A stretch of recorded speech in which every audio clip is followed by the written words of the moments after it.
7장 3절 선형 연립방정식과 가우스 소급법 단원을 공부하겠습니다. 이 절의 학습 주제는 선형 연립방정식이 주어졌을 때 이 해를 가우스 소급법을 이용해서 어떻게 구할 수 있는지를 알아보려고 하는 것이 그 목적입니다. 우리는 선형 방정식이 주어졌을 때 이 선형 연립방정식의 해를 구하는 방법이 가우스 소급법만 있는 것은 아니라는 것을 앞으로도 계속 학습해 가면서 알 수 있을 텐데요. 다양한 여러 가지 방법이 있을 수 있습니다. 그러나 이 가우스 소급법이 여러 가지 계산 처리 속도라든가 이런 것을 봤을 때 아주 효과적이에요. 그래서 우리는 가장 많이 사용되는 이 가우스 소급법을 이용해서 연립 방정식의 해를 구해보려고 합니다. 자, 이제 먼저 용어부터 살펴보도록 할게요. 선형 연립방정식이라는 얘기인데요. 이 선형은 리니어란 말을 번역해서 선형이라고 하고 있는데요. 이 리니어를 다른 말로 1차라고도 번역을 합니다. 그래서 1차 연립방정식이라고도 사용할 수 있고요. 연립이란 단어와 이 선형이란 단어를 자리 바꾸면서 연립선형방정식 또는 연립 1차 방정식 이런 용어로도 사용하고 있습니다. 또는 이제 더 간단하게 줄여서 선형계라고도 얘기를 합니다. 자, 이제 리니어 시스템에서 그걸 이제 우리말로 간단하게 이와 같은 모양을 선형계라고 사용하고 있습니다. 자, 이제 그러면 선형 방정식이라는 말의 의미는 이렇게 여기에서 x1부터 xn은 전부 다 미지수예요. 여기 보다시피 미지수인데 이들이 전부 다 1승으로 되어 있고 이렇게 1차 결합 형태로 되어 있는 것을 우리는 선형 방정식이라고 얘기를 합니다. 수학에서 이렇게 등호 들어있으면 전부 다 방정식이라고 표현하는데요. 선형 방정식이란 말은 이 문자에 대해서 1차 결합으로 표현된 것이라는 것을 의미하고 있습니다. 그런데 이 앞에 연립이란 말이 들어가는 거, 이제 시스템을 이제 우리말로 연립 또는 이제 계라고도 번역하거든요. 그래서 이렇게 연립 또는 계라는 말이 붙었다는 것은 뭐냐면 이런 각각의 선형 방정식이 여러 개가 있어요 라는 얘기예요. 이 방정식의 개수를 잘 살펴보면 하나, 둘, 앞에 첨자를 잘 보세요. 모두 m개가 있다는 것을 알 수 있습니다. 그래서 미지수는 n개로 되어 있고요. 그리고 방정식의 총개수는 m개로 주어져 있어요. 이런 선형 방정식이 모두 연립되어 있다는 뜻에서 선형 연립방정식 또는 연립선형 방정식, 선형계 같이 혼용해서 쓴다라고 얘기를 했었죠. 자, 이제 그럼 이와 같은 연립 1차 방정식이 주어져 있을 때 우리의 관심은 이 m개의 방정식을 모두 만족하는 x1부터 xn이 존재할 것인가 하는 것을 알아보려고 합니다. 만일 그런 값이 존재한다면 그것을 우리는 이 연립 방정식의 해, 솔루션이라 말을 하도록 하겠습니다. 자, 그리고 그런 해들을 다 모아놓은 것을 해 집합이라고 얘기를 할 것이고 그들을 벡터 형태로 표시한 것을 해 벡터라고 얘기를 합니다. 그리고 이렇게 변수 앞에 곱해진 얘네들, 이 상수들이에요. 얘네들은 다 이 알파벳 A하고 B로 표현된 것들은 전부 다 상수를 뜻합니다. 그리고 x1부터 xn은 전부 다 미지수, 변수를 뜻하고요. 자, 이때 이렇게 되는 변수 앞에 곱해진 이 상수를 우리는 계수라고 말을 하도록 하겠습니다. 자, 그리고 이와 같은 연립 1차 방정식이 주어졌을 때 만일 우변에 있는 이 상수들이 동시에 다 0이 됐을 때를 생각해 보겠습니다. 이들이 다 0이 되면 이렇게 되어 있는 꼴을 우리는 특히 제차 연립 1차 방정식이라 얘기를 하겠습니다. 또는 제차 선형계 이렇게 간단하게 표현하기도 합니다. 이 제차란 말은 호모지니어스란 말을 우리말로 번역하면서 제차라고 사용하고 있는데요. 어떤 책에서는 동차라고도 사용하고 있습니다. 하지만 우리 크레이지 책에서는 제차라고 번역되어 있습니다. 혹시 다른 책을 볼 때는 이제 동차라는 말이 있으면 같은 의미다라고 생각하면 됩니다. 자, 이제 이와 같은 제차 연립 1차 방정식이 있다면 그럼 만약에 이 우변에 B1부터 BM이 모두 0이면 제차라고 얘기를 하지만 이들 중에 적어도 하나라도 0이 아닌 게 있다면 그럴 때는 제차가 아니에요 라는 뜻에서 비제차 연립 1차 방정식이라고 얘기를 하겠습니다. 적어도 하나라도 0이 아닌 게 있으면 됩니다. 자, 이제 우리는 이 해를 구하는 과정에서 특히 제차 연립 1차 방정식의 해를 잘 관찰해 볼까요? 우변이 0이잖아요. 그럼 이렇게 우변 0일 때 이걸 만족하는 해들은 뭐가 있을까 하고 관찰해 보니까 x1도 0, x2도 0, x3도 0, 그래서 xn도 0을 대입하면 자, x1도 0을 대입하고 x2도 0을 대입하고 그리고 xn도 0을 대입하면은 앞에 개수의 선택에 상관없이 무조건 이와 같은 제차 연립 1차 방정식의 해가 된다는 것을 알 수 있습니다. 자, 이런 특별한 형태의 해는 너무나 당연하다는 것을 알 수 있어요. 개수의 선택에 상관없이 무조건 답이 되니까요. 그래서 이런 해를 우리는 너무나 분명하다는 뜻에서 분명한 해 또는 이제 예전부터 이제 자명한 해라고 표현을 하고 있습니다. 그래서 고유명사로 그냥 트리비얼 솔루션을 우리말로는 자명한 해 이렇게 번역해서 사용하고 있습니다. 너무나 당연한 해라는 뜻이에요. 그래서 이렇게 해서 우변이 0이 될 경우에 한해서는 자명한 해를 갖는다라는 것을 알 수 있어요. 이 자명한 해는 반드시 비제차일 때가 아니라 제차 연립 1차 방정식일 때의 해 중에 하나가 자명한 해가 있다는 것을 이 모양을 보면 쉽게 알 수 있습니다. 자, 이제 우리는 지금까지 설명했던 내용들이 우리 교재에 다 설명이 되어 있고요. 여기 프레젠테이션에 표현한 것도 다 교재에 있는 내용들입니다. 다 여기 보다시피 제차, 비제차, 그리고 해집합, 해벡터, 자명한 해 등등 충분히 이해할 수 있겠죠.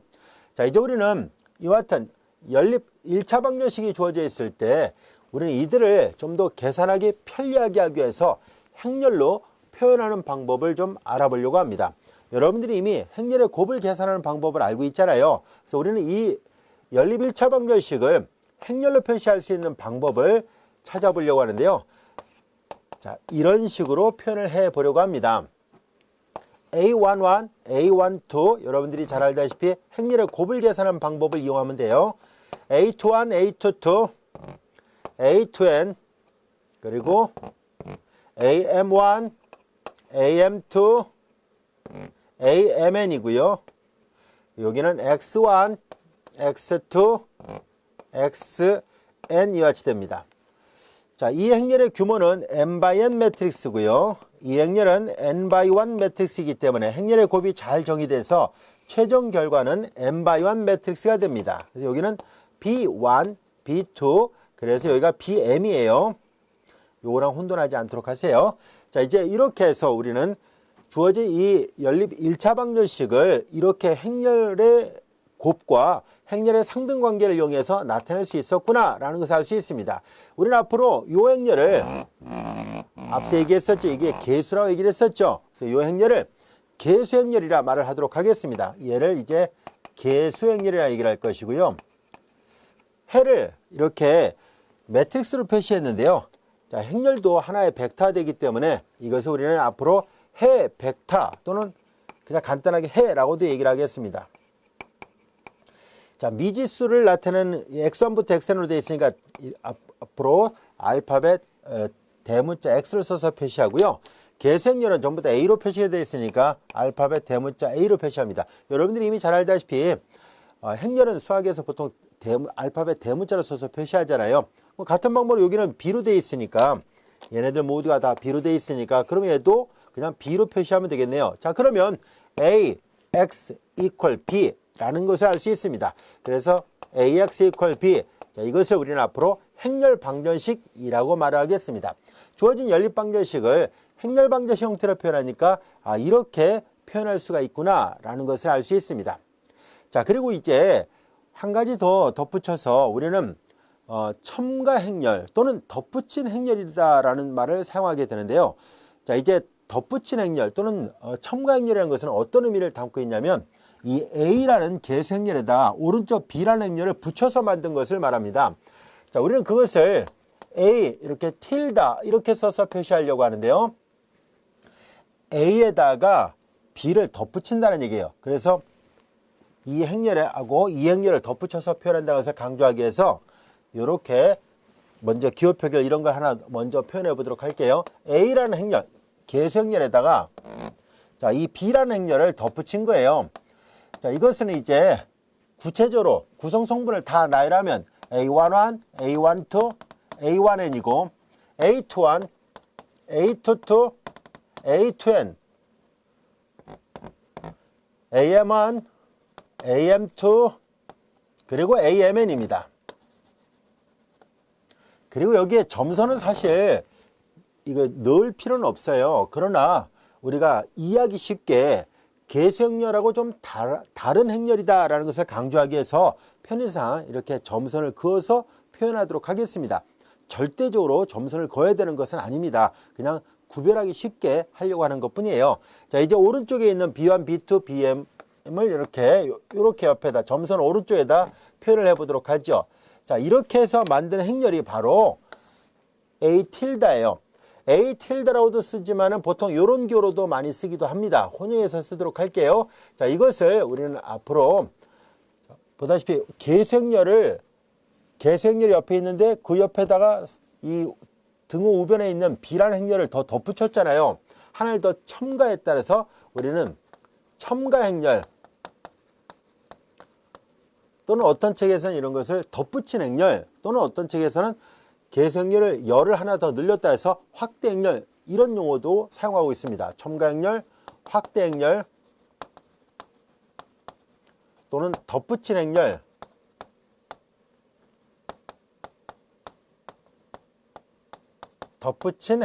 자, 이런 용어로도 번역해서 사용되고 있습니다. Augmented Matrix를 이와 같이 해서 표현하고 있습니다. 자, 이제 다 똑같은 말이에요. 첨가행렬, 확대행렬, 덧붙인 행렬 이렇게 했는데요. 확대행렬, 첨가행렬 이 용어를 주로 혼용해서 사용하도록 하겠습니다. 자, 이제 이와 같이 확대행렬을 만들게 되면 어떤 이로움이 있을까 하고 봤더니 우리는 지금 해를 구하려고 하잖아요. 그런데 연립방정식을 특성화시켜주는 것은 만약에 미지수의 개수가 n개고 방정식의 개수가 m개로 주어진 게 맞다면 결국 이 연립방정식을 특성화시켜주는 것은 개수와 등호 오른쪽에 있는 이 상수예요. 왜냐하면 예를 들어서 미지수 2개, 방정식 2개가 있는 연립방정식을 생각해 볼까요? 3y는 이퀄 5하고 그 다음에 x 플러스 4y는 이퀄 이렇게 되어 있는 거. 자, 이제 그리고 예를 들어서 x 플러스 4 2y 이퀄 7 그리고 3x 플러스 5y는 이퀄 아무나 쓰겠습니다. 4 이렇게 되어 있다라 볼게요. 그럼 이 연립방정식과 이 연립방정식이 다르잖아요. 그러니까 겉보기에 다르니까 일단 해도 다를 것이라고 예상이 되죠. 물론 다를지 같을지는 직접 계산을 해봐야지 알 수 있어요. 그래서 결국은 여기 잘 보세요. 말하고자 하는 요지는 뭐냐면 이 연립방정식과 이 연립방정식을 구별하는 요소는 무엇이었을까 하는 얘기예요. 이렇게 방정식 개수가 같고 미지수 개수가 같은 상태라면은 결국은 이 두 개를 구별하는 것은 이렇게 개수와 오른쪽에 있는 상수들이었구나 라는 것을 알 수 있습니다. 자, 그러므로 우리는 주어진 연립방정식을 완전히 특성화시켜주는 것이 바로 이 확대행렬이었구나 라는 것을 알 수 있습니다. 이해할 수 있겠죠? 자, 이와 같이 확대행렬은 결과적으로 우리가 지금 다루고자 하는 연립방정식을 특성화시켜주는 그런 행렬입니다. 따라서 우리는 이렇게 복잡한 모양을 다 다루지 않더라도 훨씬 더 간결한 이렇게 확대행렬을 가지고서 연립방정식 해결하는 게 더 좋을 수도 있겠구나 라는 것을 알 수 있습니다. 여기까지 알 수 있겠죠? 자, 이제 그렇다면 구체적으로 연립방정식을 어떻게 우리가 이해할 수 있을까 하는 건데요. 우리는 먼저 규모가 작은 것부터 생각을 해보도록 할게요. 예제 1번의 문제를 한번 살펴보도록 하겠습니다. 기하학적인 해석, 즉 아직 해를 구하지 말고 그냥 기하학적으로 어떤 의미가 있을까 하는 것만 해석을 해보자 라는 뜻이에요. 자, 이제 그럼 여기 문자가 있잖아요. 알기 쉽게 그냥 우리가 미지수는 그대로 놔두고 요 개수들과 오른쪽에 있는 상수는 예를 들기 쉽게 숫자로 바꿔서 생각해 보겠습니다. 자, 우리는 다음 같은 것을 한번 생각해 보도록 할까요? x 플러스 y는 이퀄 5하고 아무나 예를 든 거예요. 그 다음에 2x 그 다음에 플러스 y는 이퀄 1 이렇게 되어 있었다라고 가정해 봅시다. 자, 그러면 비교하기 쉽게 그냥 A1은 1, 1,2는 1, B1은 5 이런 식으로 한 거예요. 자, 그러면 이 연립방정식의 해를 어떻게 우리가 이해할 수 있을까 하는 얘기인데요. 우리는 이걸 다음같이 생각해 볼 수 있을 겁니다. 자, y만 남겨놓고 나머지 문자를 우변을 이항을 해볼까요? 그러면 여기도 y는 이퀄 마이너스 2x 플러스 1 이와 같이 됩니다. 자, 이제 이렇게 이항을 해놓고 나서 우리는 뭘 생각할 것이냐면은 이것을 함수의 그래프의 개념으로 이해를 해보려고 합니다. 자, 첫 번째는 기울기가 마이너스 1이고 y절편이 5가 되는 직선이라는 것을 알 수 있습니다. 기울기가 마이너스 1이고 y절편 5 대략 이 정도 있었다고 볼게요. 자, 첫 번째 직선은 파란색으로 표시했습니다. 자, 이번에는 두 번째 직선을 생각하는데요. 이것을 노란색으로 표시해 볼게요. 얘는 기울기가 -2고 y절편이 1이 되는 직선이군요. 여기 5라 해놨으니까 여기 y절편 1 이 정도 되고 기울기가 -면 더 가파르거든요. 그러니까 대략 이 정도 있겠군요. 자, 그럼 이제 우리는 이 두 개를 동시에 다 만족하는 해를 구한다는 얘기는 결과적으로 첫 번째와 두 번째, 첫 번째 직선 위에도 있어야 되고 동시에 두 번째 직선 위에도 있는 그런 XY를 찾는다. 말을 바꿔서 얘기하면 그런 점을 찾는다라는 말과 같은 말이라는 것을 알 수 있어요. 자, 그러므로 파란색 직선 위에도 있어야 되고 노란색 직선 위에도 있는 건 바로 얘라는 것을 알 수 있어요. 이 그림을 보면 알 수 있듯이 그럼 우리는 이것을 우리 교점이라 얘기를 할 건데요. 이 교점이 하나밖에 없구나 라는 것을 알 수 있습니다. 직선의 방정식 입장에서 본다면 교점이 하나고요. 이제 이 왼쪽의 연립 방정식 입장에서 본다면 해가 오직 하나뿐이다 라고 말할 수 있습니다. 그래서 우리는 이 연립방정식을 풀 때 이 그림에서 보는 것처럼 해가 유일하게 하나만 존재하는 경우도 있겠구나 라는 것을 알 수 있습니다. 그러나 이런 연립 1차 방정식, 미지수가 두 개고 방정식이 두 개인 이런 경우에서 항상 이렇게 이 직선과 이 직선 이런 식으로만 나온다는 보장은 없지요. 자, 이제 우리는 기하학적으로 그냥 그림을 그려서 여러 가지 경우의 수를 한번 따져보도록 하겠습니다. 만약에 이 파란색 직선은 똑같이 이렇게 돼 있다고 가정하고요. 이번에는 여기를 다음같이 바꿔서 생각해 보도록 하겠습니다. 예를 들어서 이제 여기가 이렇게 돼 있다고 볼게요. -x 플러스 1. 다시 말해서 여기를 이렇게 살짝 바꿔서 생각해 봅니다. 조금 전에 했던 건 왼쪽 그림이고 이제는 이 가운데 그림에다 그려볼 거예요. 자, 이제 얘하고 얘를 그림을 그려볼 텐데요. 얘는 기울기가 여전히 -1이고 y절편 1이 되니까 기울기가 똑같잖아요. 그래서 노란색 직선과 파란색 직선은 서로 평행하구나 라는 것을 알 수 있어요. 따라서 이 연립방정식을 만족하는 해를 구한다는 얘기는 이 직선 입장에서 본다면 이 직선도 만족하고 이 직선도 만족해야 되는데요. 말을 바꿔서 얘기하면 이 직선 위에도 있으면서 동시에 이 직선 위에도 있는 것을 찾아야 되는데 이 그림을 보면 알 수 있듯이 두 직선 위에 동시에 놓이는 점은 없다는 것을 알 수 있어요. 따라서 이런 경우는 연립 1차 방정식의 해가 존재하지 않는다라는 것을 알 수 있습니다. 그리고 이제 기하학적으로 본다면 이런 것은 아무리 연립해서 풀려 해도 해가 풀리지 않잖아요. 그래서 이거는 불능이라 얘기를 합니다. 불능. 자, 이제 이거는 해가 유일하게 존재한다. 얘는 불능이다라고 얘기를 할 거예요. 자, 이번에는 경우의 수를 하나 더 해보도록 할게요. 자, 이번에는 두 개가 똑같은 경우를 한번 생각해 보려고 합니다. 자, 이제 여기다 지우고 여기다 한번 해볼게요. 이번에는 여기가 동일한 이렇게 한번 해볼게요. 2x, 2y 이렇게 10이에요. 얼핏 보면 달라 보이지만 양변을 전부 다 2로 약분하면 똑같죠. 그래서 결국 이것은 파란색 직선과 결과적으로 노란색 직선은 같은 직선입니다 라는 얘기예요. 그러다 보니까 파란색 직선 위에도 있어야 되고 노란색 직선 위에도 있는 점들이 곧 해가 되는데 여기는 무수히 많다는 것을 알 수 있습니다. 그래서 이렇게 이 미지수가 두 개고 방정식이 두 개인 이 간단한 경우만 놓고 봐도 이와 같은 연립 1차 방정식의 문제를 푸는 과정에서 나올 수 있는 논리적 가능성은 이 세 가지 중에 어느 하나가 있겠구나 하는 것을 알 수 있습니다. 다시 말해서 해가 무수히 많은 경우에요. 너무 많아서 정할 수 없다는 뜻에서 부정이라 얘기를 합니다. 너무 많아서 정할 수가 없어요 라는 뜻이에요. 정할 수 없습니다 라는 뜻으로 이제 해가 무수히 많은 경우입니다. 얘는 해가 유일하게 하나인 경우예요. 얘는 아예 해가 없으니까 불능이라 얘기를 합니다. 여기는 불능이라 얘기를 해요. 자, 우리는 여기에서 해가 무수히 많던 해가 유일하게 하나만 있던 이 두 가지를 통틀어서 우리는 해가 존재한다. 해가 존재한다 라고 얘기를 합니다. 또는 다른 말로 연립 1차 방정식이 일치한다 라고 얘기를 합니다. 무모순, 그러니까 모순성이 없다라는 뜻이에요. 그래서 일치한다 라고 얘기를 합니다. 연립 1차 방정식이 일치한다 또는 모순이 없다 이런 표현을 사용합니다. consistent하다 라고 표현합니다. 그리고 그에 반해서 이 오른쪽에 있는 이 경우는 해가 없는 경우예요. 해가 존재하지 않는다. 해가 존재하는 경우와 존재하지 않는 경우 이분법적으로 나눌 수 있어요. 그리고 존재하는 경우에는 이렇게 무수히 많은 경우와 유일한 경우가 또 다시 나눠집니다. 자, 이 경우는 이제 해가 존재하지 않는 경우, 즉 불능인 경우예요. 그래서 이것은 이제 일치하지 않는다 해서 inconsistent하다, 불일치한다 또는 이제 모순이 있다 이런 표현을 사용하고 있습니다. 자, 이제 우리는 연립일차 방정식을 아주 간단한 경우만 놓고 봐도 이렇게 해가 있는 경우, 없는 경우, 있어도 무수히 많은 경우, 유일한 경우 이렇게 나눌 수 있다면 혹시 이런 경우에만 성립하는 것인지 아니면 규모를 더 키워도 마찬가지인지를 한번 살펴보려고 하는데요. 규모를 더 키워도 역시 마찬가지라는 것을 말하려고 합니다.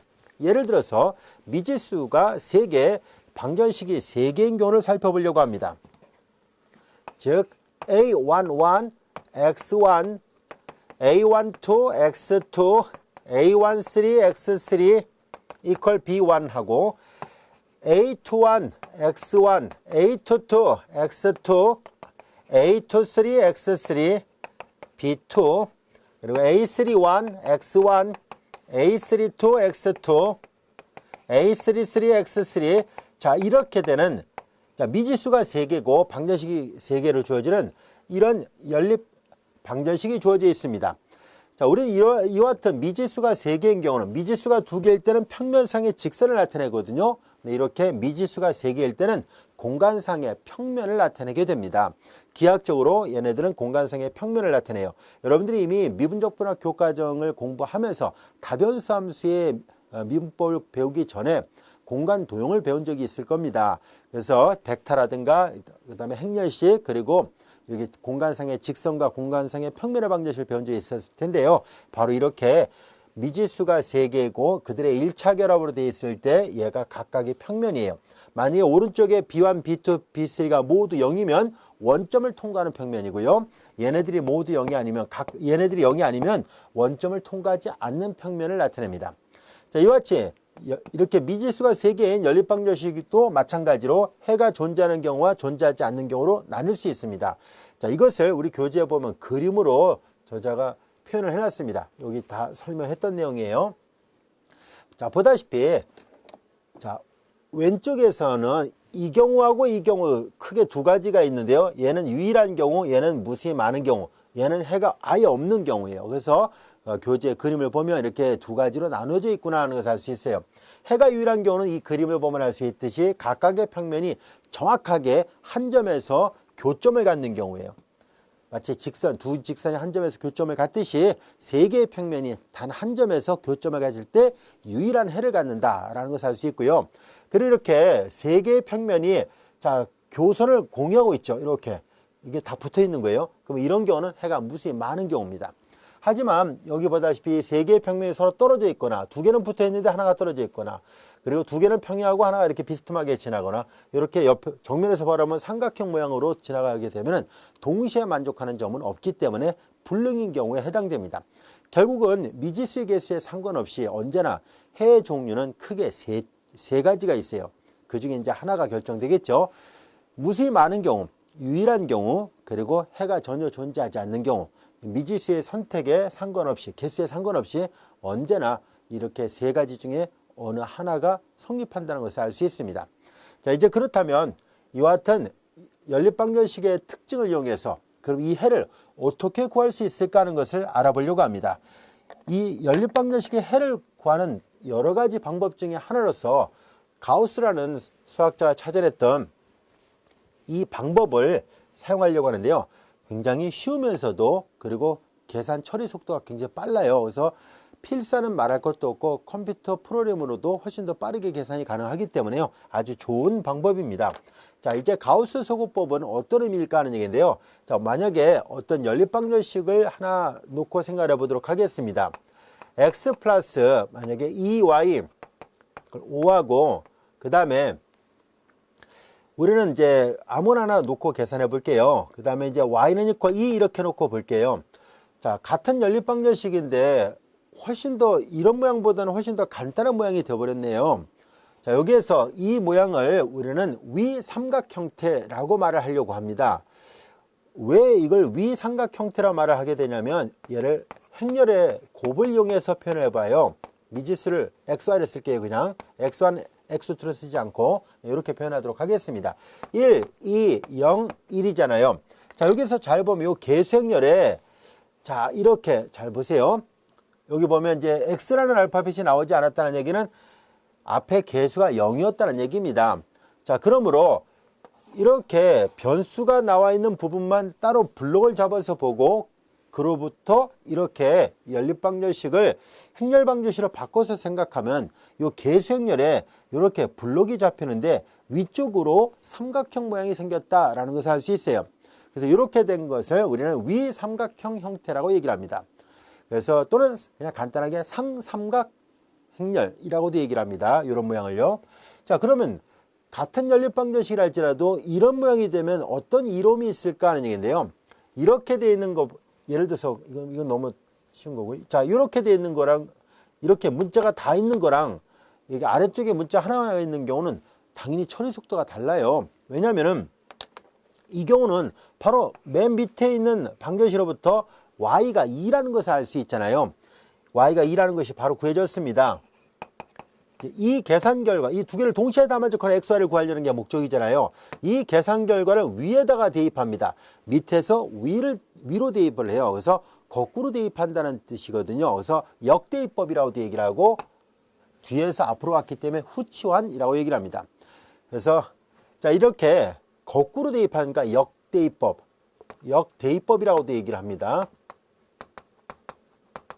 우리 책에서 이제 back substitution을 후치환이라고 번역해 놨거든요. 또 다른 책에서 역대입이라고도 번역을 하고 있는데요. 같이 혼용해서 쓰겠습니다. 자, 이제 밑에서부터 위를 대입해요. 그래서 거꾸로 대입한 거예요.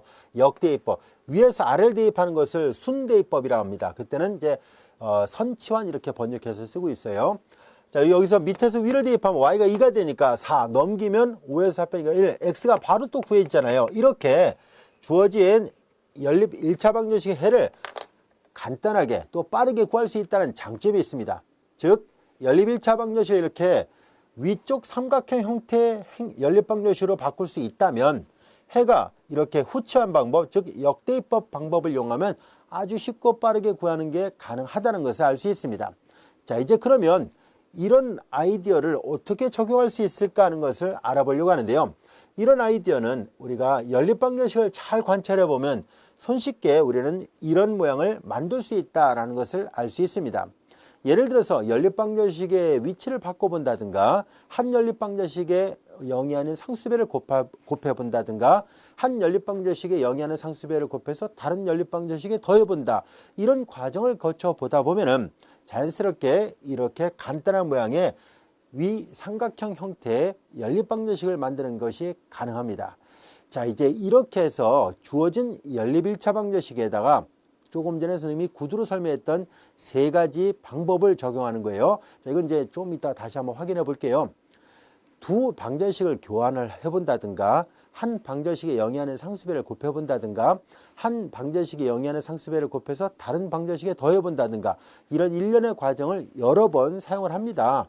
그 방법을 이제 여러 번, 횟수에 제한은 없어요. 여러 번 사용을 해서 이렇게 상삼각 형태로 바꿔서 아래서부터 위로 거꾸로 하나씩 대입해서 해를 구하는 이 일련의 과정을 가우스 소구법이라 얘기를 합니다.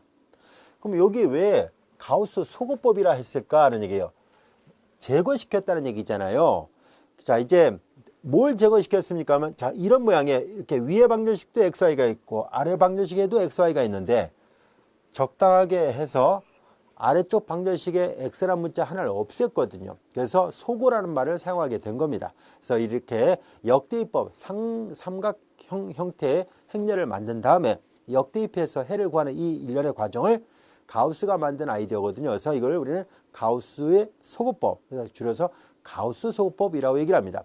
아주 좋은 방법이거든요. 그래서 우리는 이 방법을 좀 더 구체적으로 알아보기 위해서 다음 같은 예문을 하나 살펴보려고 합니다. 자, 이것은 보다시피 전기회로 문제입니다. 자, 이렇게 전기회로가 있습니다. 왼쪽에도 회로가 있고 오른쪽에도 회로가 있습니다. 자, 이제 우리는 이 전기회로 문제를 해결하기 위해서 수식화시켜서 해결하기 위해서는 여러분들이 잘 알고 있는 키르초프의 법칙을 사용을 해야 되는데요. 키르초프의 전류와 그리고 전압에 대한 각각의 법칙을 복수 삼아 다시 한번 살펴보도록 하겠습니다. 자, 이제 먼저 전류 법칙을 살펴보려고 하는데요. 회로상에 이미 한 점에서 흘러 들어오는 전류의 합과 흘러나가는 전류의 합은 같다는 것 이미 잘 알고 있죠. 또한 키르요프의 전압법칙이에요. 이미 닫혀져 있는 폐회로상에서 모든 전압 강하의 합은 가해진 기전력의 값과 같다는 사실입니다. 전압 강하의 총합이 기전력과 같아요. 자, 이제 이 전압법칙을 사용할 때는 오메 법칙을 사용하면 됩니다. V = IR이에요. 자, 이제 이와 같은 오메 법칙을 이용해서 키르요프의 전압법칙을 적용하려고 하는데요.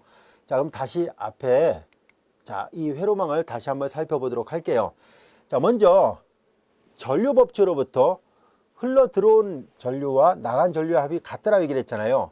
자, 그럼 여기에 보면은 이 전기 회로망에 화살표가 있습니다. 이렇게 화살표가 있어요. 그래서 이 화살표를 보고 P 지점에서부터 출발해 볼게요.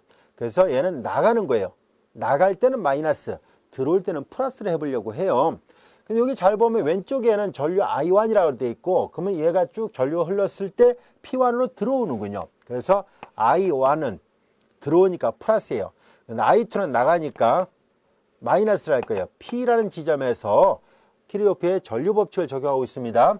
그 다음에 여기 오른쪽 전류는 I3인데 들어오잖아요. 그래서 들어오면 플러스예요. 자, 이렇게 표현하도록 하겠습니다. 자, 이번에는 Q 지점 입장에서 생각해 봅니다. Q 지점의 입장에서 본다면, 자, I2는 여기 들어오잖아요. 그러니까 들어오니까 플러스로 표시할 거고요. 그 다음에 반대로 이제 I1과 I3는 나가니까 마이너스 I1 그리고 마이너스 I3예요. 자, 이제 여기 보다시피 그 들어오는 것과 나가는 거의 합이 같다는 얘기였었으니까 이 값이 다 제로입니다 라는 얘기예요.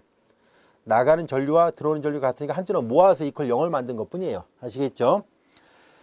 자, 그리고 여기에서 플러스 부호를 붙일 것인지 마이너스 부호를 붙일 것인지는 사실상 여러분들이 전기 회로에 방향이 표시가 되어 있지는 않잖아요. 물론 우리가 이제 전류가 어느 쪽으로 흐르는지는 실험을 통해서 알 수 있습니다만, 전기 회로에 특별하게 만약에 플러스인지 마이너스인지 잘 모르겠다 싶으면 임의 방향으로 놓고 계산해 보면 돼요. 그 처음 계산 플러스가 나와요. 이제 다 계산했는데 전류값이 플러스가 나오면 자신이 처음에 계산했던 방향하고 같은 방향으로 나왔다는 얘기고요. 만약에 마이너스가 나왔다는 얘기는 처음에 이렇게 만약에 시계 방향으로 돈다라고 했는데 마이너스가 나와요. 그럼 이게 전류가 마이너스 반시계 방향으로 도는 거였구나. 그 회로 안에서는 그렇게 도는 거였구나 하는 것을 알 수 있습니다. 그래서 방향 그런 의미를 담고 있어요. 자, 이제 P점과 Q점에서 전류 합이 다 같다 했으니까 들어오는 전류와 나가는 전류의 합이 같으니까 다 합치면 0이 된다는 것을 알 수 있어요.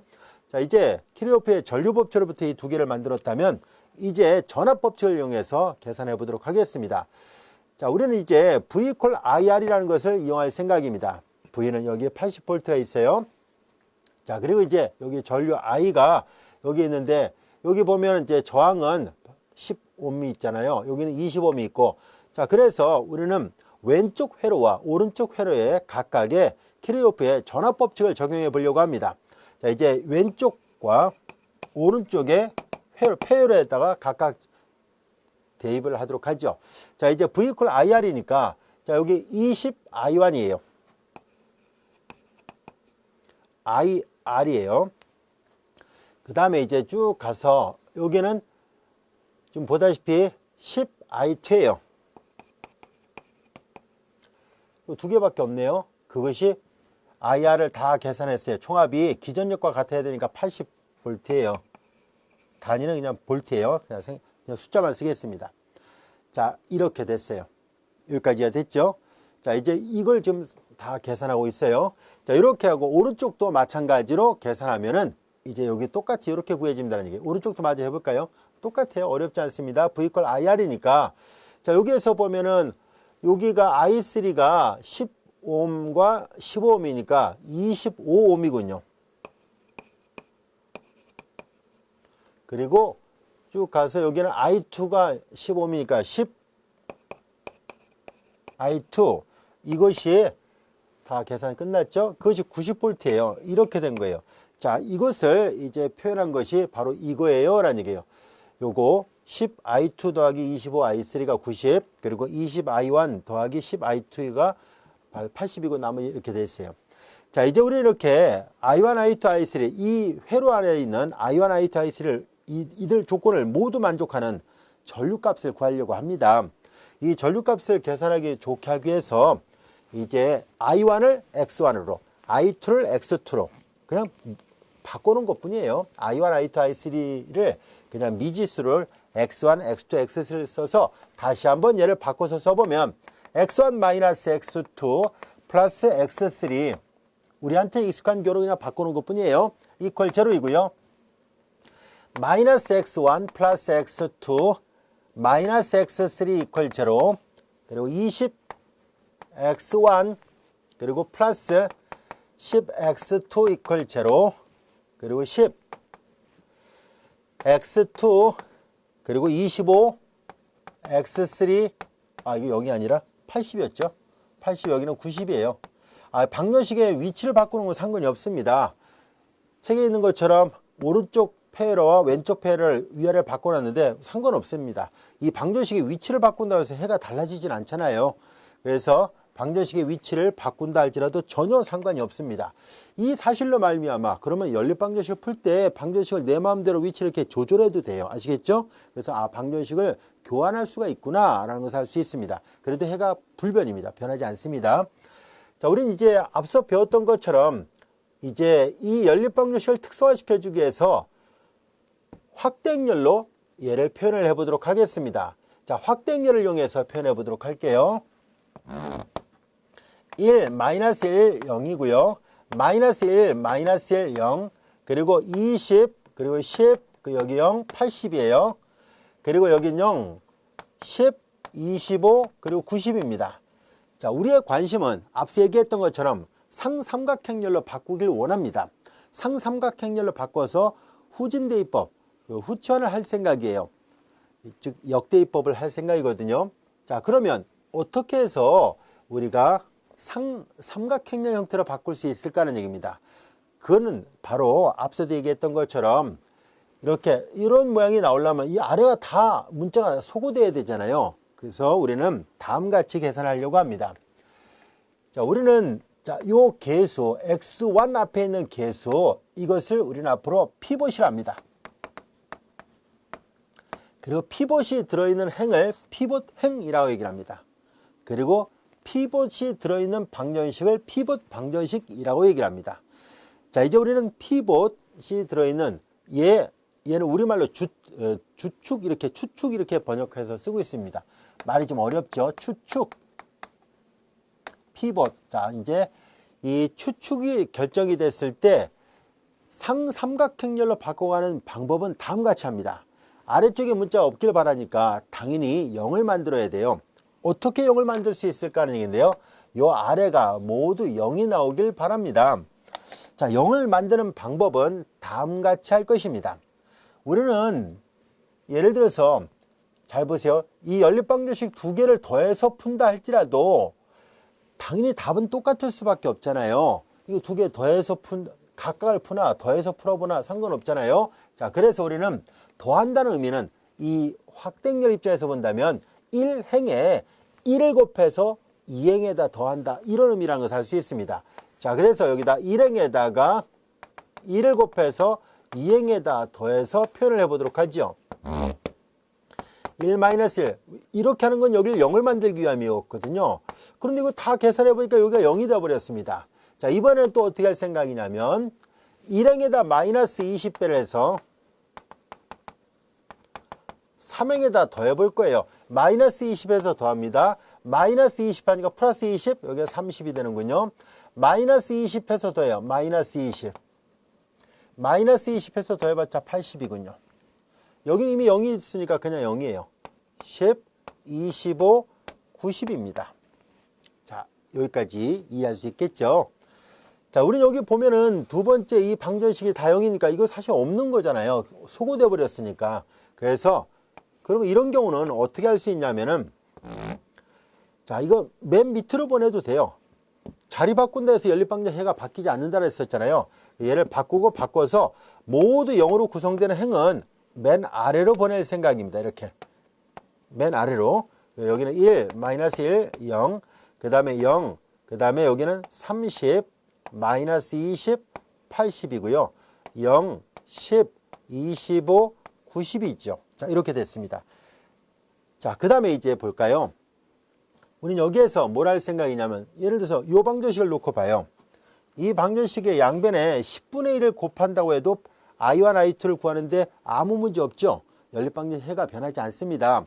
자, 그래서 이 말은 곧 어느 한 방정식에다, 여기 보세요. 어느 한 방정식에다가 영위하는 상수배를 곱한다는 얘기는 이 확대행렬의 임의 한 행에, 그 특정 행에 영위하는 상수배를 곱하는 것이 가능하다는 것을 알 수 있습니다. 그래서 우리는 계산의 편리성을 고려해서 어떻게 할 생각이냐면은, 이거 교환을 한 거예요. 2행과 3행, 그리고 다시 3행과 4행을 교환해서 이걸 만든 거고요. 이건 이제 말로 설명했습니다. 어떤 연산을 했는지는 말로 설명했고요. 1 마이너스 1, 0이고, 우리는 어떻게 할 생각이냐면 두 번째에다가 10분의 1 곱합니다. 그래도 연립방정식의 해를 구하는 데는 아무 지장이 없어요. 그래서 숫자를 작은 숫자로 바꾸려고 하는 게 목적이에요. 자, 그 다음에 이제 여기도 마찬가지로 3행에다가 우리는 5분의 1을 곱합시다. 3행에도 5분의 1 곱하니까 여기가 2가 되죠. 낮은 숫자를 바꾸려고 하는 거예요. 여기는 5가 되고, 여기는 90을 5로 나눴어요. 18이 되는군요. 자, 이렇게 됐습니다. 자, 그 다음에 이제 나머지 다 0이에요. 계산을 실수하지 않으려고 가급적 필산을 다해서 정확하게 하고 가도록 할게요. 자, 이제 그 다음에 이제 여기에서 우리는 이제 아무래도 큰 수보다 작은 수가 계산하기가 훨씬 더 수월하다는 것을 알 수 있습니다. 자, 이제 여기에서 해를 또 구해볼 생각인데요. 우리는 다음같이 계산을 해보도록 하겠습니다. 자, 여기 보면은 여기 3이고 여기 2로 되어 있으니까 아무래도 요거를 계산하기 좀 번거롭긴 하네요. 아니면 이렇게 계산해도 됩니다. 이렇게 바꿔놓고 마이너스 3배에서 더해도 상관없습니다. 그렇게 구해도 무방합니다. 자, 이왕 여기 왔으니까 이걸로 마저 계산해 보도록 할게요. 자, 우리는 여기에서 이제 추측을 선택을 해야 돼요. 추측을 선택을 하는데 이번에는 얘가 추측이 됩니다. 자, 이제 이렇게 보세요. 자, 추측행, 처음에 추측을 잡아서 R을 다 0을 만들었다면 바로 밑으로 내려와서 그 다음에 0이 아닌 처음에 나오는 수가 피봇이에요. 그 행의 피봇. 이제 추측이 3이 됐습니다. 자, 우리는 여기에서 이 식에다가 마이너스 이제 3분의 1을 해서 여기를 0을 만들도록 하겠습니다. 여기 지워서 계산합니다.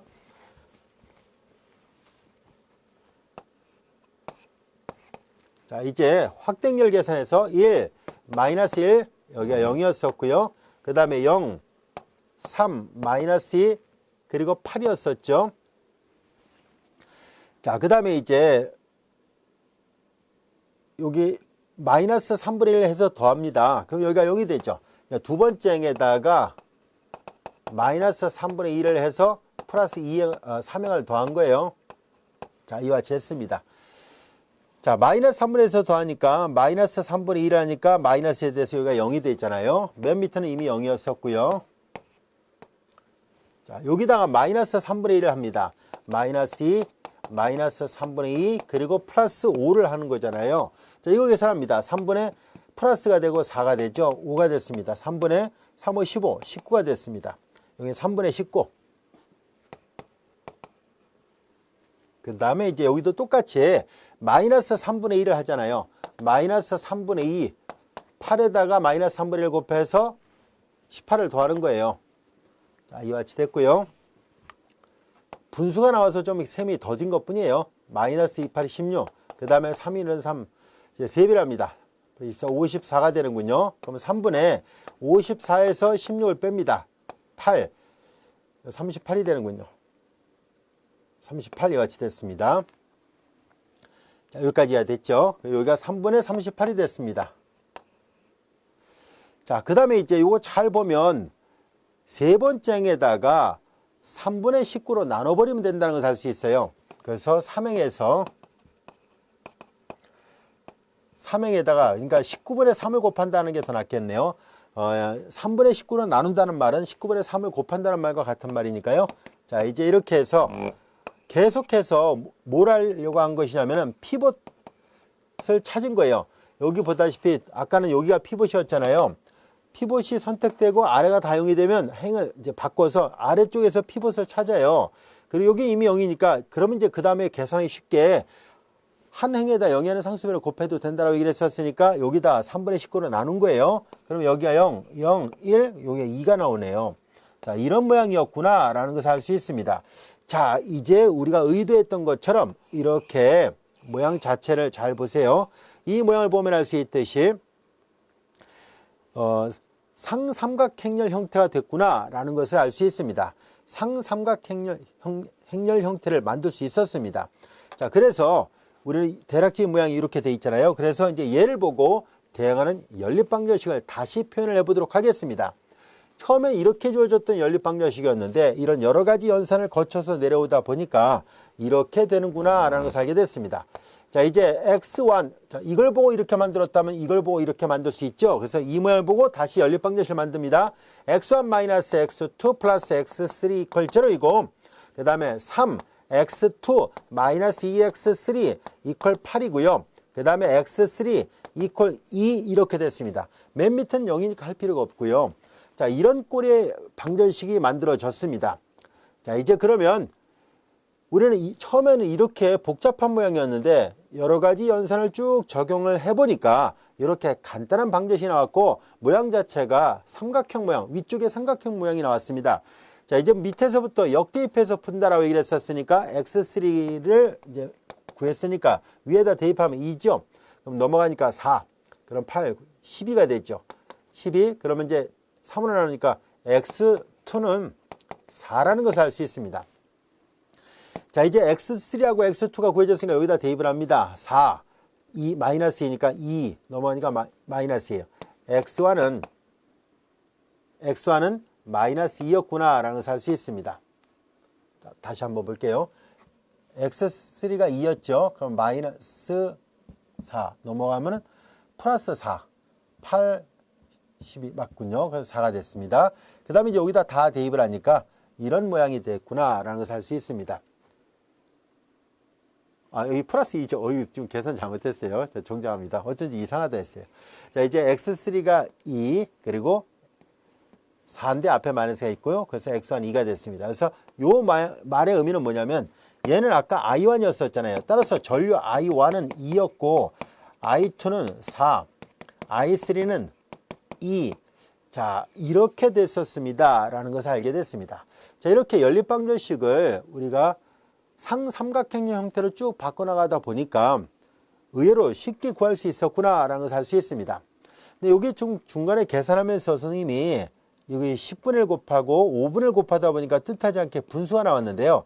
이럴 때는 좀 요령이 필요합니다. 얘를 차라리 바꿔서 차라리 분수가 안 나오는 게 계산하기 편하거든요. 그래서 10분의 1 나눠서 계산할 수도 있습니다. 그렇게 하지 말고 이거 3배니까 바꿔서 10, 25, 90을 만들고 30, 마이너스 20, 80을 만든 다음에 여기에다가 피벗을 10을 잡아가지고 마이너스 3배에서 더하면 여기가 0이 나오죠. 그럼 정수만으로 계산할 수 있어서 조금 더 셈이 빠를 수 있을 겁니다. 물론 간단한 분수 그렇게 어렵진 않으니까 여러분들이 손쉽게 계산할 수 있을 텐데요. 선생님 개인적으로는 이렇게 분수가 나오는 것보다는 정수로 계산하는 것을 더 선호하는 편이라서 만약에 필요하다면 이렇게 다시 바꾼 다음에 계산해도 무방합니다. 자, 이렇게 해서 우리는 해를 구할 수 있었다는 것을 알게 됐는데요. 자, 우리는 여기에서 이 방정식과 이 방정식을 비교해보면 겉보기 전혀 다른 방정식입니다. 자, 그런데 이 두 개의 방정식은 해가 같다는 것을 말하려고 합니다. 이 방정식을 풀어본 결과 x1이 2, x2가 4, x3가 2였었잖아요. 근데 여기다 똑같이 이걸 대입해 보세요. x1 2, x2 4, x3 2를 여기다 다 대입을 해보면 이 네 개를 모두 다 만족한다는 것을 알 수 있습니다. 그러므로 얘와 얘는 해가 같아요. 이렇게 주어진 연립방정식의 해가 같을 때 우리는 이 방정식과 이 방정식은 동치인 연립방정식이다 라고 얘기를 합니다. 그래서 동치가 되는 연립방정식이라 얘기를 하고요. 이와 같은 동치가 되는 연립방정식을 만드는 일련의 과정을 잘 관찰해 볼까요? 이렇게 확대행렬을 조금씩 변형을 시켰죠. 그래서 우리 이 얘를 보고 만든 게 이거였고 얘가 결국 이거랑 해가 같았으니까 동치라고 얘기를 했었다면 마찬가지로 이쯤에서 얘를 보고 연립방정식을 만들어도 해가 똑같이 이게 나오거든요. 그래서 그런 관점에서 본다면 여기에 나와 있는 이 많은 행렬들은 서로 간에 동치가 되는 행렬이구나 라는 것을 알 수 있습니다. 그래서 이런 행렬들을, 이 확대 행렬을 행동치인 행렬이라고 얘기를 합니다. 또는 행동등 행렬이라고 번역해서 사용하는 저자들도 있습니다. 자, 이제 그러면 이런 행동치가 되는 행렬을 어떻게 만들었는지 다시 한번 잘 음미를 해볼까요? 앞서 얘기했던 것처럼 추축이 들어있는 추축행 아래를 무조건 0을 만드는 과정을 했었죠. 그래서 제1행의 추축을 잡고 밑에가 0이 됐다면 두 번째 행의 추축을 잡아서 밑을 또 0을 만드는 거예요. 그 다음에 이제 그게 또 되면 세 번째 행의 추축을 잡아요. 세 번째 행의 추축을 잡아서 그 아래를 또 0을 만드는데, 이런 경우는 이미 0이 됐으니까 이제 더 이상은 할 필요 없는데 복잡하니까 간단하게 바꿔본 것 뿐이에요. 자, 이렇게 해서 추축을 잡고 아래를 0을 만들고, 추축을 잡고 아래를 0을 만들고 할 수 있겠죠. 자, 이렇게 하는데요. 추축 아래가 0이 되게끔 했던 연산을 잘 관찰해 보면 한 행에, 여기 좀 지워버렸습니다만 여기 일부 남아있네요. 한 행의 0에는 상수배에서 다른 행과 더하고 있습니다. 또한 여기서 0을 밑으로 보낼 때 두 행을 교환할 수 있었죠. 자, 그리고 우리는 여기서 또 한 행의 0에는 상수배를 해서 좀 더 숫자를 낮춰서 계산할 수 있었습니다. 바로 이렇게 행동치가 되는 연립방정식을 만드는 과정은 세 가지가 있다는 것을 알 수 있습니다. 이 세 가지를 요약을 한 게 바로 이거예요. 바로 이겁니다. 행렬에 대한 기본 행렬산 세 가지입니다. 자, 두 행을 교환할 수 있어요 라고 했었죠. 우리는 교환도 했었고요. 한 행의 상수배를 해서 다른 행과 더할 수 있었죠. 한 행의 상수배에서 다른 행과 더할 수 있었습니다. 그리고 한 행의 0이 하는 상수를 곱해서 숫자를 좀 작게 해서 만들었죠. 우리 교재에 보면 저자는 이 과정을 하지 않고 얘가 이렇게 바뀌어 있거든요. 그래서 이 세 번째 연산은 그 예제를 푸는 과정에서 나타나지 않았습니다만 푸는 방법은 정해져 있지 않습니다. 여러분들이 이 세 가지 행렬에 대한 기본 행렬산 이 세 가지를 내 마음대로 사용할 수 있습니다. 어떤 걸 먼저 하고 어떤 걸 나중에 하든 상관이 없습니다. 그래서 이 세 가지를 어떻게 연산을 하든 간에 결과적으로 행동치가 되는 연립방정식을 언제나 만들 수 있고요. 우리가 만들고자 하는 행동치가 되는 연립방정식의 최종 모양은 사다리꼴 모양입니다. 상삼각 행렬 형태, 이런 형태를 우리는 행사다리꼴 행렬이라 합니다. 이런 모양을 우리 책에도 나와 있습니다. 그래서 이걸 행사다리꼴 행렬이라고 합니다. 행사다리꼴, 요 모양을, 이런 모양을 행사다리꼴 행렬이라고 얘기를 합니다. 그래서 Low Echelon Form Matrix랍니다. 자, 이제 이런 모양을 만들어야 이렇게 보다시피 역대입하기 좋은 모양의 동치가 되는 연립방정식을 만들 수 있어요. 자, 이제 그러면 오른쪽 행렬에 대한 연립방정식은 이 오른쪽 행렬에 대한 이 일련의 연산 과정은 얘를 다시 연립방정식으로 바꿔놨을 때도 같은 방법으로 적용되겠죠. 그래서 방정식 입장에서 본다면은 얘를 두 행을 교환했다는 얘기는 두 방정식의 위치를 바꿨다는 얘기고, 또한 한 방정식의 한 행의 0이 하는 상수배에서 다른 행에 더했다는 얘기는 한 방정식의 상수배를 해서 다른 방정식에 더했다는 얘기가 되고요. 또한 한 행의 0이 하는 상수배를 했다는 얘기는 한 방정식의 0이 하는 상수배를 곱했다는 말과 당연히 같은 말이 됩니다. 그래서 이제 이 말과 방정식에 대한 기본 연산과 행렬에 대한 기본 행렬산은 같은 의미였구나 라는 것을 알 수 있습니다. 즉 초점이 연립방정식이었느냐 아니면 확대 행렬이었느냐, 이 차이만 있을 뿐입니다. 근데 앞서 얘기했었죠. 이 확대 행렬이 이 연립방정식에 대한 모든 정보를 이 안에 다 갖고 있다는 것을 알 수 있으니까 이 복잡한 이 방정식을 푸는 것보다는 확대 행렬을 이렇게 행동치가 되는 행렬을 만들어서 사다리꼴 형태를 만드는 것이 훨씬 더 낫다는 것을 알 수 있습니다. 일련의 흐름 이해할 수 있겠죠? 이 일련의 흐름을 앞서 얘기했던 것처럼 가우스 소급법이라 합니다. 그래서 이런 식으로 가서 이 모양을 만들고 행사다리꼴 행렬을 보고 다시 대응하는 연립방정식을 만든 다음에 역대입을 해가지고 해를 완벽하게 구해내는 이 일련의 과정, 우리가 가우스 소급법이라고 얘기를 합니다. 자, 그러면 이 기본 행렬선 세 가지를 내 마음대로 사용할 수 있다 했으니까 100번이든 1000번이든 쓸 수는 있는데요. 너무 많이 쓰면 번거롭죠. 최적의 방법이 무엇일까 하는 얘기인데요. 그 최적의 방법을 조금 전에 설명했던 거예요. 피벗 아래를 0을 만드는 거예요. 우선적으로. 그런 다음에 다시 피벗 아래를 0을 만들고 또 행을 바꿔서 피벗 아래를 0을 만들고, 이 과정대로 하면은 바로 가장 빠르고 가장 쉬운 방법이 돼요. 가장 빠르다고 하는 게 더 낫겠네요. 가장 빠른 방법이에요. 물론 굳이 빨리 할 필요 없이 난 천천히 해도 돼요. 그러면 이제 다양하게 연습해 보세요. 어떻게 계산하더라도 답은 똑같이 나옵니다. 그러나 우리는 예를 들어서 기본행렬에서는 3번 정도만 쓰면 답이 나오는 걸 굳이 30번, 300번을 쓸 필요는 없잖아요. 답은 똑같이 나오게 돼 있으니까. 그래서 우리는 가급적이면 최적의 방법으로 피봇이 들어있는 행 아래쪽을, 피봇이 들어있는 원소 아래쪽을 이렇게 빠르게 0을 만드는 방법을 쓸 것이고, 바로 이 연산은 그런 것들을 하는 과정이구나 라는 것을 알 수 있어요. 여기까지 이해할 수 있겠죠? 자, 우리는 지금까지 설명했던 것들을 요약한 게 바로 이 정리입니다. 행동치가 되는 연립방정식은 같은 해집합을 가져요. 아시겠죠? 그래서 이 연립방정식으로부터 행동치가 되는 연립방정식은 어떻게 만들어요 하면 확대행렬을 만든 다음에 기본행렬산을 유한번 적용해서 행사다리꼴 행렬을 만들고 행사다리꼴 행렬을 보고 대항하는 연립방정식을 만들면 그렇게 해서 얻어지는 이 방정식이 원래 있던 방정식하고 정확하게 행동치가 되는 연립방정식이에요. 당연히 해가 같습니다. 예제 3번의 문제를 풀어보겠습니다. 조금 전에 풀었던 예제 2번은 전기회로 문제는 해가 유일하게 존재하는 경우에 해당됐다면, 앞서도 설명했듯이 연립방정식의 해가 항상 존재한다는 보장은 없습니다. 만일 존재한다 할지라도 해가 무수히 많을 수도 있고요. 또는 유일할 수도 있어요. 그리고 해가 존재하지 않을 수도 있죠. 이와 같이 3가지 중에 어느 하나를 만족하게 되거든요. 자, 예제 2번이 유일한 해를 갖는 경우였다면 이제는 해가 무수히 많은 경우를 다뤄보려고 합니다. 즉 연립방정식을 풀다 보면 이렇게 해가 무수히 많은 경우도 있어요 라는 것을 살펴보려고 하는데요. 여기 보다시피 소수점으로 되어 있어서 계산은 생략하도록 하겠습니다. 대신 우리는 뒤에 가서 더 많은 문제들을 계속 풀어볼 테니까요. 이렇게 해가 무수히 많은 경우를 간단하게 다른 예문을 갖고 한번 표현을 해보도록 할게요. 자, 예를 들어서 해가 무수히, 이 예문 말고 다른 걸 쓸게요. 교재에 있는 거, 이게 소점이니까 계속 계산해야 되니까 좀 번거롭기도 하거든요. 그래서 다른 예문을 아무거나 하나 들어보도록 하겠습니다. 자, 예를 들어서 문자도 이제 2개 정도만 해보겠습니다. x 플러스 2y는 이퀄, 그 다음에 여기가 5 이렇게 돼 있다라 볼게요.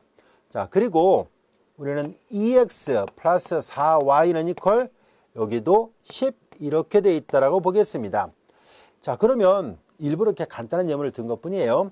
우리는 예를 보고 대응하는 확대행렬을 만들어 보면은 1, 2, 5 그리고 2, 4, 10 이렇게 돼요. 이런 확대행렬이 바로 이 모양으로 주어진 예문인 것 뿐이에요. 자, 여기서 4개의 미지수니까 하나, 둘, 셋, 여기까지가 개수행렬이고요. 여기를 하나 더 덧붙여서 첨가행렬 또는 확대행렬 같은 말로 사용한다라고 얘기를 했었죠. 그렇게 해서 만든 거예요. 자, 우리 이걸 갖고 그냥 계산하도록 할게요. 자, 우리는 앞서 얘기했던 것처럼 피봇을 선택하도록 하죠. 자, 피봇. 자, 여기 있습니다.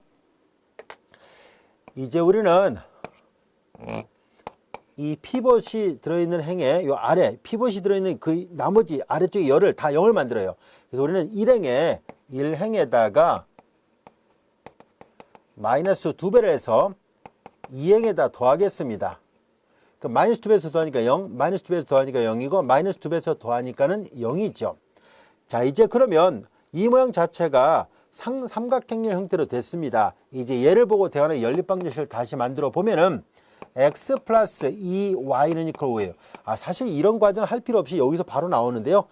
예문은 워낙 쉬운 걸 들었기 때문에 그냥 한번 연습을 해본 것 뿐이에요. 이런 과정을 거쳐서 이렇게 만들 수 있다는 것을 보인 것 뿐이고요. 자, 여기 잘 볼까요? 방정식이 이게 하나밖에 안 나왔는데요. 문자는 2개가 있어요. 자, 이럴 때는 해가 무수히 많은 경우에 해당됩니다.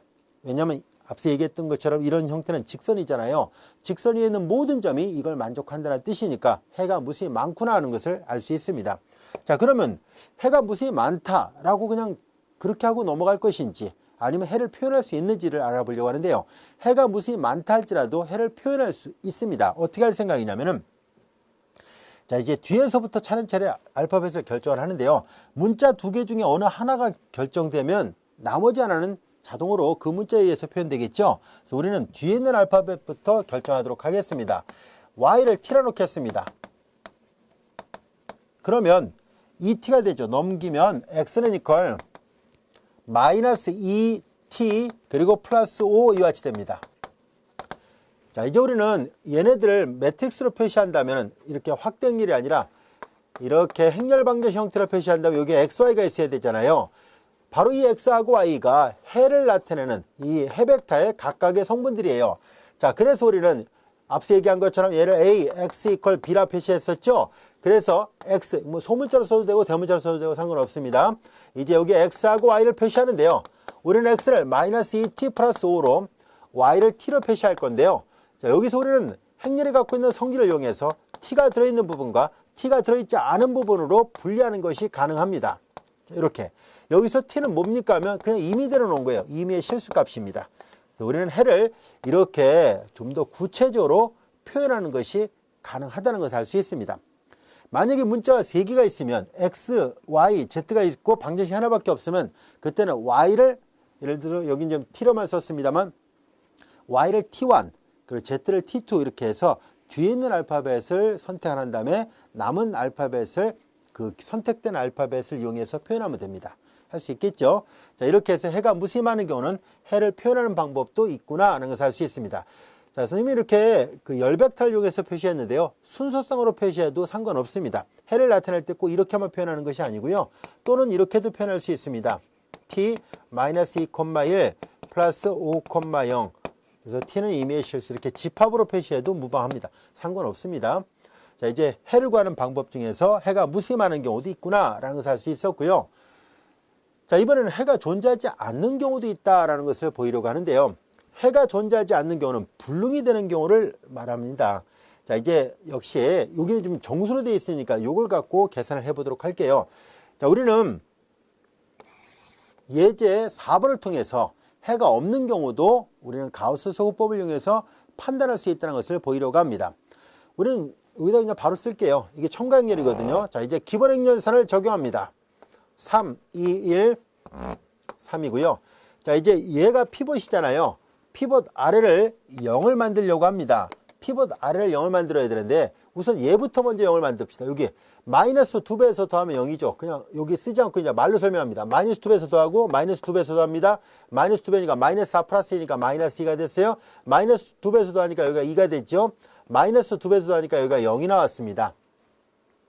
자, 이번에는 여기를 0을 만들기 위해서 마이너스 3분의 1을 해서 여기다 마이너스 3분의 1을 곱하는 거예요. 1행에다가. 그래서 2행에다 더해요. 그러면 여기가 0이 나오죠.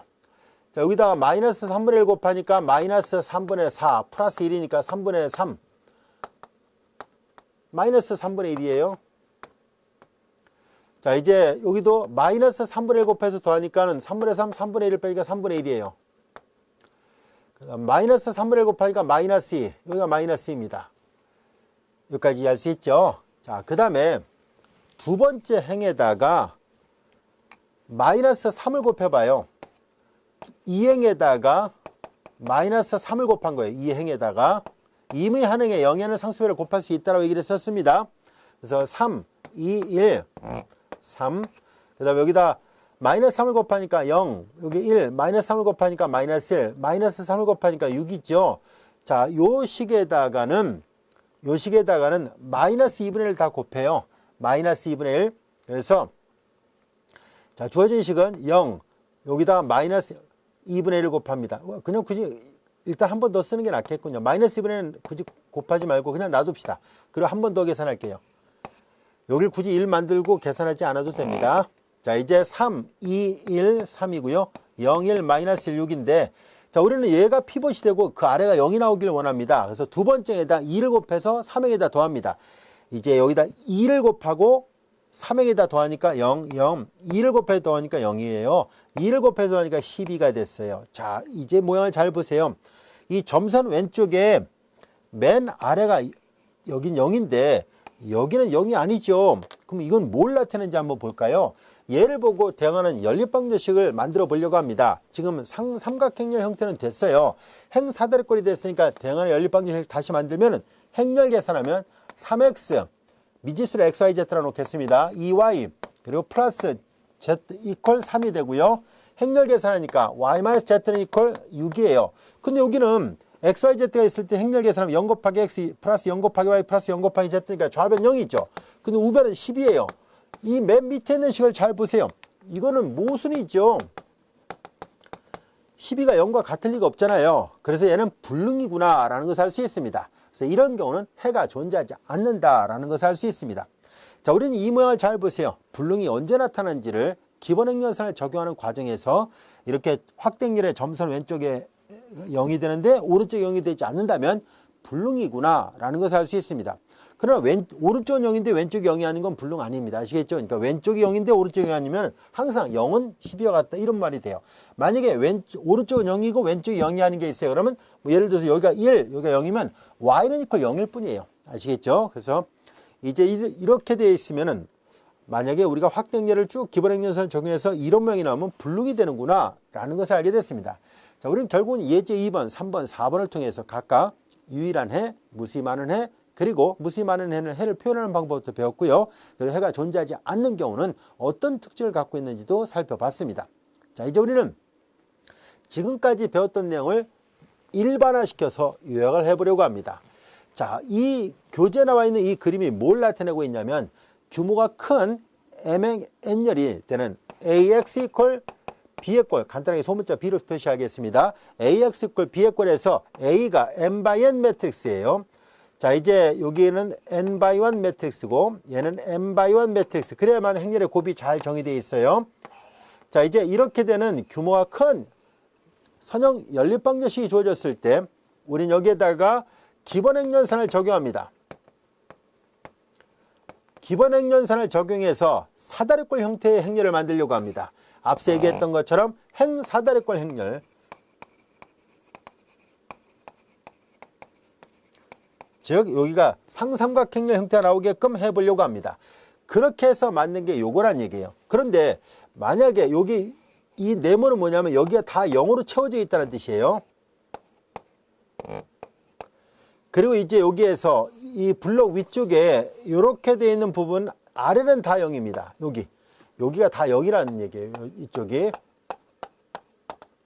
자, 이제 이렇게 여기가 다 0으로 채워져 있습니다. 자, 그런데 여기서 볼까요? 이제 추축 아래가 0, 추축 아래가 0, 추축 아래가 0 되는 과정에서 요 행이 몇 개인가 세어보니까 하나, 둘 쭉 가서 R개가 있습니다. 자, 이제 여기까지가 R개가 있습니다. 근데 여기는 확대행렬로서 오른쪽은 F1부터 쭉 가서 여기가 FR이고요. 쭉 가서 여기가 F, 여기 M개가 있어야 된다라고 얘기를 했었죠?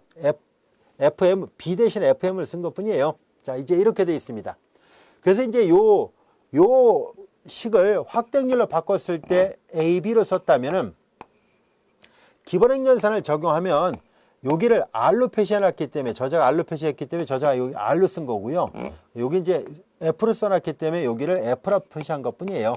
자, 요거는 결과적으로 기본행렬선을 적용해서 만든 행동치가 되는 행렬이에요. 얘는 원래 주어졌던 연립방정식, 얘는 행동치가 되는 연립방정식을 나타내는 확대행렬이고요. 자, 이제 기본행렬선을 정했을 때 이 두 개가 동치라면 해집합이 같거든요. 여기에서 우리는 이 모양을 보고서 이제 결정을 하려고 합니다. 해가 존재하는 경우는 언제인지, 또 해가 불능인 경우는 언제인지부터 이 모양을 보고 결정하려고 하는데요. 자, 조금 전에 설명했던 걸 그대로 활용하도록 하겠습니다. 앞서 얘기했었죠. 아까 불능인 경우를 배웠으니까 그걸 먼저 할게요. 여기가 다 0으로 채워져 있거든요. 여기가 다 0인데 여기 FR 플러스 1부터 FN까지 이들 중에 적어도 어느 하나라도 0이 아닌 게 있으면 좌변은 0인데 여기에 만약에 1 이런 게 있다면 이거 불능이에요. 아시겠죠? 그러니까 여기 FR 플러스 1부터 FN까지 여기 있는 것들 중에서 적어도 어느 하나라도 0이 아닌 게 있으면 해가 없어요. 아시겠죠? 그런데 만약에 얘네들이 모두 다 0인데요 라고 얘기를 하면 그때는 해가 있어요. 여기 이미 0이고 그래서 이렇게 줄을 딱 그어볼게요. 이 줄이 전부 다 0이 나왔어요. 이 아래가 다 0이면은 그러면 여기 보세요. 개수가 R개가 있잖아요. R개 연립방정식으로부터 이제 이게 사다리꼴 형태가 된 거예요. 자, 그런데 여기에서 이 R개인데 여기 잘 보세요. 열의 개수를 세어보면 이게 N개가 있거든요. 여기까지가 N개예요. 여기는 R개고요. 그래서 R하고 N에서 만약에 R보다 N이 더 크면은 여기에 개수가 여러 개가 나타나게 돼요. 그러면 그 나온 개수마다 연립방정식 표시하면 문자가 나타나게 돼요.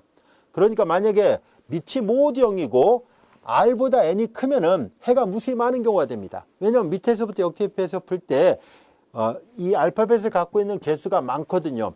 그래서 맨 밑에 있는 방정식이 방정식은 하나인데 미지수가 여러 개가 있으니까 당연히 해가 무수히 많은 경우에 해당됩니다. 자, 그런데 만약에 이 R과 N이 정확하게 같으면은, R과 N이 정확하게 같아요. 그러면 이게 없다고 봅시다. 정확하게 이렇게 완전히 삼각형 형태가 되고 밑은 전부 다 0이 됐어요. 얘는 없고. 그러면 맨 밑에가 방정식이 하나밖에 없잖아요. 그래서 하나씩 역대입해서 푸니까 해가 유일하게 존재하게 됩니다. 이해할 수 있겠죠? 자, 그래서 우리는 기본행렬선을 적용해서 이 확대행렬을 기본행렬선을 적용해서 아무리 규모가 큰 모양이라 할지라도 어떤 모양이 나오면 불능이고 어떤 모양이 나오면 해가 존재하고 또 그 중에서도 유일한지 무수히 많은지를 알 수 있습니다. 자, 지금까지 설명해 놓은 것이 우리 교재에 나와 있는 이 식이에요.